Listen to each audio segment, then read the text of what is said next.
Hello there and welcome back to my channel. My name is Hailey Nicole, and if you watched my last video, I made mention of the fact that I'm going to start an eating disorder recovery series, and this is it. This is episode 1.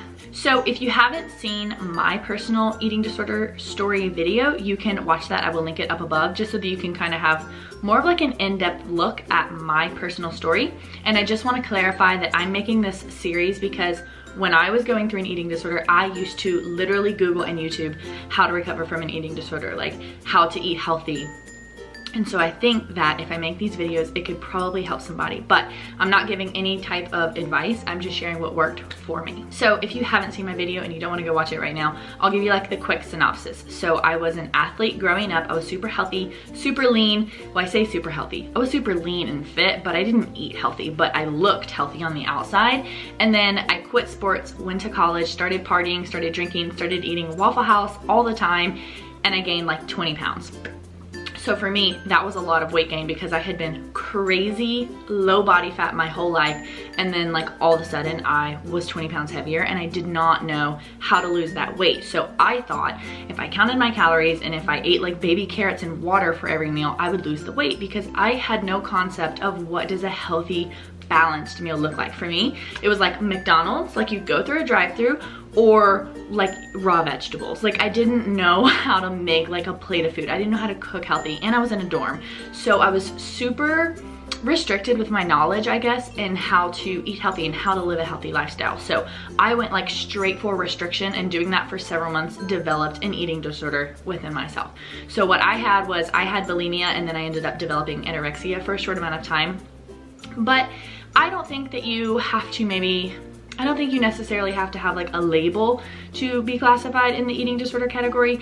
If you like are constantly thinking about food, you're miserable when you think about food, you're confused when you think about food, you feel like you always want to eat or maybe you don't want to eat. If you're like hyper thinking about food, you more than likely probably have an eating disorder, because I certainly did. So for me, the way that I kind of like found out what I really had and what was going on was it was over the summertime, and at this point I had kind of been like purging my food on occasion, but I hadn't really given much thought to it. I just kind of thought this is normal, not normal. And so I was writing a research paper for a class I was taking over the summer, and it was on anorexia and bulimia.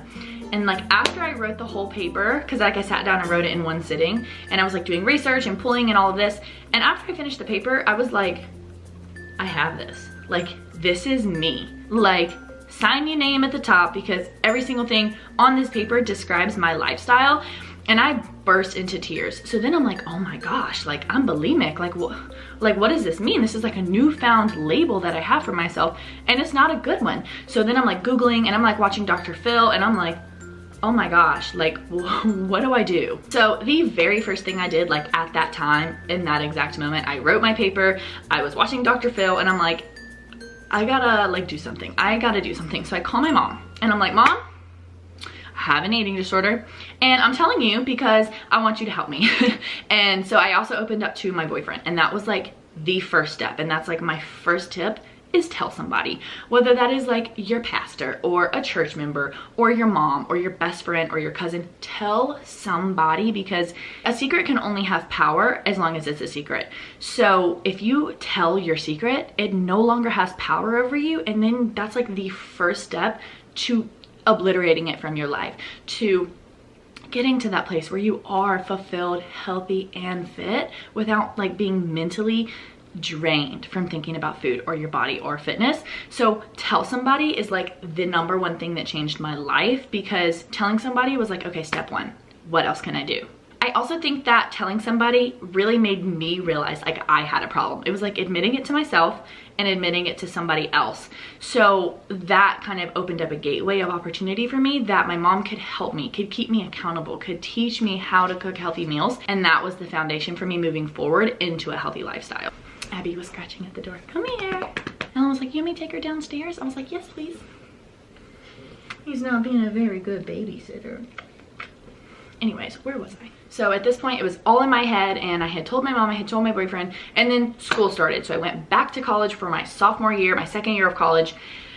And that's when everything went down. Like, that's when everything fell apart for me. So it was at this point that I was underweight. I was purging pretty much everything I ate. I was miserable. I mean, I was so depressed. Like, I couldn't not think about food. It was all I thought about, and it got really bad, and it got to a point where I took it upon myself. I was like, I'm going to kill myself with my lifestyle if I don't change. And that was really scary to me. I was watching documentaries and I was watching videos on how I was on eating disorders, and I was like, this is terrifying. Like, I don't want to be an eating disorder. Like, I don't want to have that label. So I decided to change everything. Like, I had gotten interested in, you know, self-help in the summer, but I never really like made massive change, but I told people. And then it was in the fall when I was underweight and I decided I have to change. I knew I wanted to live a different lifestyle. So I went to YouTube and I was watching videos on like how to recover from an eating disorder, and it was a lot of like male perspectives and like science perspectives, and I was like, no, like, I need to hear from someone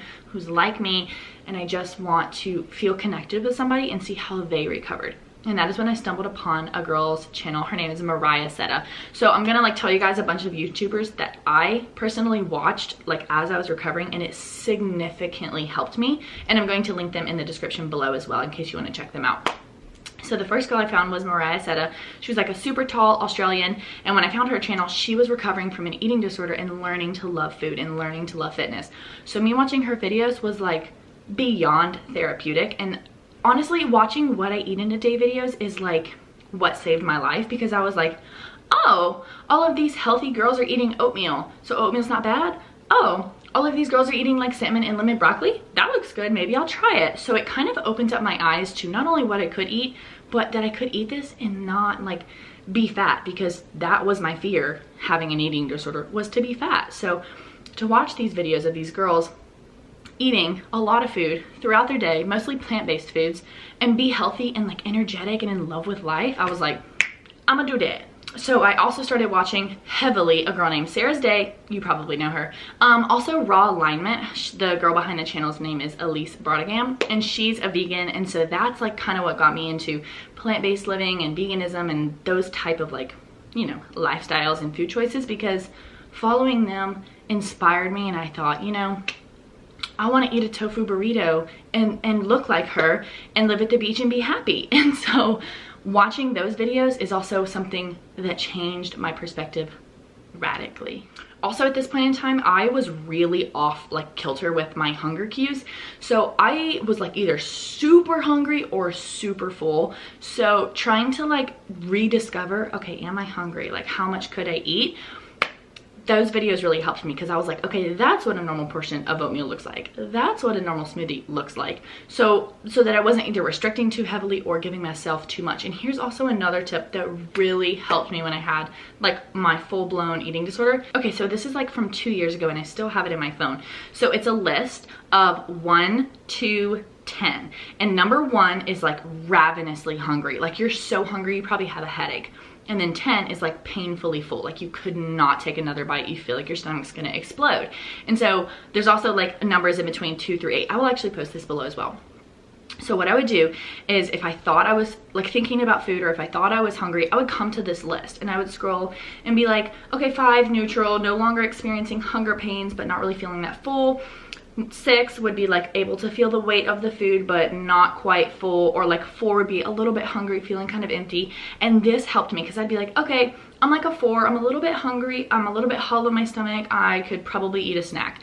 So that list was like huge for me. So okay, number 4, eating healthy. So if you are struggling in any type of way with food and you go eat 10 donuts, I promise you, you're gonna regret it. I don't care who you are. You will regret that, and you're gonna be like, why did I do this? And you're gonna be hard on yourself.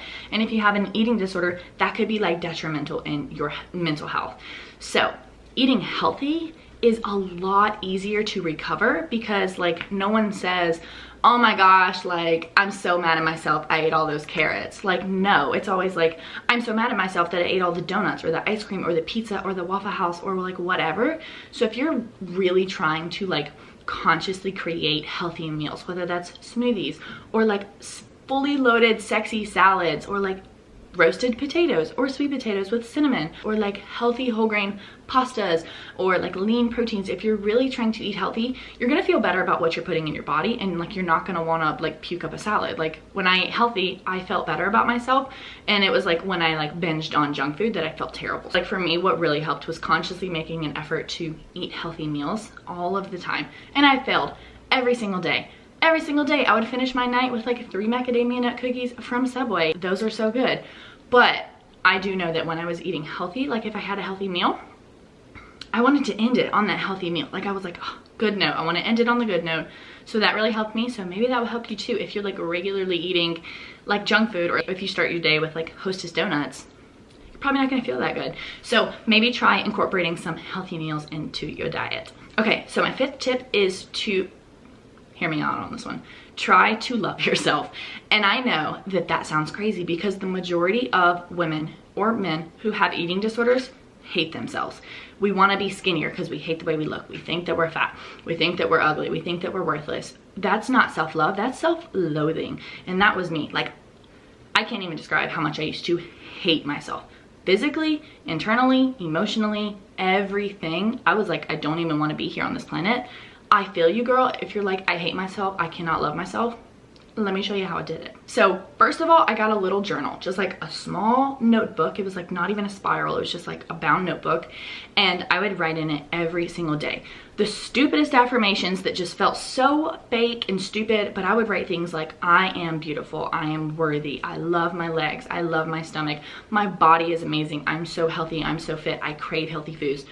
Pretty much I wrote down what I wanted to be, and I would say them out loud every single day. I didn't really love that activity because I'm not a journaling or a writing type, and it felt fake anyways. Like, it just didn't feel good to do, right? But it felt so good when it kind of started to feel true.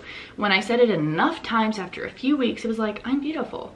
And I was like, I am beautiful. And I was like, whoa, what? Like, what? So definitely journaling was like everything for me. And a lot of those YouTubers that I like mentioned or have listed down below, a lot of them have videos on like self-love and like self-love practices and like self-care and like face masks routines and stuff like that. And it was just like silly stuff that I would do for myself to take care of myself. Paint my fingernails, put on a face mask, say my affirmations in the mirror. And that really kind of gave me a sense of like, this is who I am. I love who I am, let's move forward. And so that really helped me, was journaling and just trying to kind of recreate the way that I thought about myself. What are you doing? Bye-bye. Okay, so a couple other tips that I implemented. So like for me, a weird routine that I had that was like so related to my eating disorder was anytime I walked by a mirror, whether I was in school, whether I was in like, I don't know, a hallway or someone else's house or my house, I would walk by the mirror and I would lift my shirt and be like, ab check. Don't do that. Like, not healthy at all. So I kind of had to make the conscious decision that when I walk by a mirror, I'm not going to lift my shirt up and do an ab check. Like, I'm going to divert my thoughts away from my abs and look in the mirror and tell myself that I, as a person, am beautiful. So that's something else that helped me. Personal development. So like, this sounds super cheesy, but I'm serious. Self-help books really can be so good if you get a good book. Here's one of my absolute favorites. You Are a Badass. Super cliche. Every woman under the sun has read this book, but it really is good because it kind of gives you a new perspective of like, oh, I don't have to feel the way that I feel, or I don't have to see myself the way that I currently see myself because I'm a badass. So this book is really good. Okay, this one is huge. It was huge for me. So social media. If you have an eating disorder like I did, you probably do what I did. And I would get on Instagram and I would like make myself feel like just disgustingly small, and I would look at every single girl and compare myself. I mean, I would like zoom and I'd be like, her legs look better, her abs look better, her straight hair is beautiful, I hate my curly hair. And it was just like, honestly, terrible. Like, I can't even think of like a worse word than terrible. Like, I would just get on social media and basically ruin the way that I felt about myself because I would follow crazy skinny models. Like Alexis Rin was like a huge one that I compared myself to. And I would also really compare myself to people who were super short. So like I said, I'm almost 6 feet tall. Comparing myself to like short, tiny, 90-pound girls made me feel huge and disgusting because I was like, I'm never gonna look like that. Well, duh, like my femur weighs more than her like lower half of her body because I'm tall. So for me, unfollowing a lot of girls on Instagram, whether I knew them or whether they were like Instagram account like influencers or models. I unfollowed them because I had to, for my mental like health, my mental health. I had to. And it was hard because you want to look at those people because you think they're beautiful. It's fun to look at things that are beautiful. But if you're really trying to recover from an eating disorder, you have to take away your triggers. And for me, that was a trigger. I could be having a good day, I could be feeling bougie, and I would go on Instagram and it'd be Alexis Ren and her legs would be like this big around, and I was like, I'll never have a thigh gap like that. Like, totally the wrong way to like go about my lifestyle. So for me, unfollowing those girls was everything. And then I would replace who I was following with girls who were fit, like strong softball players, volleyball players, like weightlifters. And I was like, these women look strong and sexy and muscular. And that became my new goal, was to be strong, sexy, and muscular, not like tiny. I don't want to see my collarbones and like my ribs and my thigh gap, because being malnourished ain't sexy. Okay, so this is one of my last tips of the video, and this is something that really was like, this is what got me through my eating disorder, through the bad days, through the good days, through all the days, because it took me months to recover, because it's a hard process, but it's so worth it to be like free from those thoughts, to be like healthy in your own skin, to love your body, to love food. Girl, it's worth it. Keep working for it and you will recover. But here's like the biggest thing for me. So what I would do is I would go lay in my hammock. I would like get away from everything. I would be in nature or like in the woods across from my dorm, and I would visualize my ideal self. Like I would visualize myself like 5 years from that moment, and I was like, okay, what am I gonna look like? Who am I gonna be around? Like, what is my life gonna be like? And for me, I would visualize my dream self in my dream life. And I imagined myself married to Alan with like blonde tips in my hair, like living at the beach, having little babies. And I was like, I'm like healthy, I'm fit, I'm toned, I'm like eating smoothies and salads, and like I'm in love with my body and I'm in love with life. And that is who I wanted to be, was the best version of myself. I didn't want to be this model. I didn't want to be skinny like her. I wanted to be the best Hailey that I could be, the happiest Hailey that I could be. Because my future children deserve a mother who loves themselves. My future husband deserves a wife who loves herself. So for me, I just visualized who I wanted to be, and then I would think before I took action, would my future self eat this donut? Probably not. So if I want to be my future self, I'm not going to eat this donut. So that was like a game changer for me. And so I don't know if any of these tips are going to help you, but I genuinely hope that they do. Like I prayed before I made this video, and I'm like, God, please let this video touch the soul of someone who needs it. So if any of these tips helped you, please like this video, because I want to make more. And I have so many more eating disorder recovery episodes coming, and I'm super excited. But yeah, visualizing my ideal self was like huge for me. So this is all for episode 1 of the eating disorder recovery series, and I'm really excited to continue. If you are enjoying this video, if you enjoyed it, if you felt like you got a tip from it that really you feel like you could implement into your own life, whether you have an eating disorder or not, please comment below. I would love to hear from you. I want to see the love, and if you have any questions or if you want to see a specific video, comment below and let me know. And most importantly, stay hopeful. I don't want to say stay positive, because it's not always easy to do that, but stay hopeful, because know that your future self is out there, and that you can recover, and that you are beautiful, and you are worth having anything you want, and you are worth love. So stay hopeful, my friend, because I promise you will recover, okay? So I love you guys so much, and I will see you in the next video. Bye!